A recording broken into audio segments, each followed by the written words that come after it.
ભાવનગર જિલ્લામાં પીજીવીસીએલ દ્વારા smart meter લગાવવાની કામગીરી જોરશોરથી ચાલી રહી છે, ત્યારે આ કામગીરી હવે નવો કીર્તિમાન સ્થાપિત કર્યો છે, જેમાં જિલ્લાના 3 ગામોમાં 100% સ્માર્ટ મીટર લગાવવાનું લક્ષ્યાંક હાંસલ કરવામાં આવ્યું છે. આ સિદ્ધિ સાથે ભાવનગરે સૌરાષ્ટ્રમાં આગવું સ્થાન મેળવ્યું છે. મળતી માહિતી મુજબ વર્ષ 2025ના મે મહિનામાં કોબડી ગામમાં 519 સ્માર્ટ મીટર લગાવીને સૌરાષ્ટ્રનું પ્રથમ 100% સ્માર્ટ મીટરવાળું ગામ બનવાનું ગૌરવ મેળવ્યું હતું. ત્યારબાદ અગાઉ કોડિયાક ગામમાં પણ આ કામગીરી પૂર્ણ થઈ, જે બીજું ગામ બન્યું. ત્યારે હવે ગઈકાલે ભાવનગર તાલુકાના મિલકડી ગામમાં 100% સ્માર્ટ મીટર લગાવવાનું કામ પૂર્ણ થતાં પીજીવીસીએલે હેડ્રિક સર્જી છે. આ ત્રણેય ગામોમાં 2 મહિનાના ટૂંકા ગાળામાં આ કામગીરી પૂર્ણ કરવામાં આવી છે, જે ટીમની કાર્યક્ષમતા અને સમર્પણને દર્શાવે છે. તો મહત્વનું છે કે સ્માર્ટ મીટરો ગ્રાહકોને વીજળીના ઉપયોગની ચોક્કસ માહિતી પૂરી પાડે છે અને બિલિંગ પ્રક્રિયાને વધુ પારદર્શક બનાવે છે. તો આ ઉપરાંત મીટરો વીજળીની ચોરી ઘટાડવા અને વીજ વિતરણને વધુ કાર્યક્ષમ બનાવવામાં મદદ કરે છે.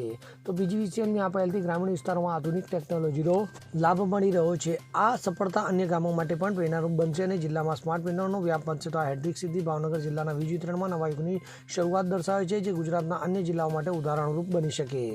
Bureau report, CN24 news. હવે જુઓ દેશ દુનિયાની તમામ ખબરો તમારી આંગળીના ટેરવે.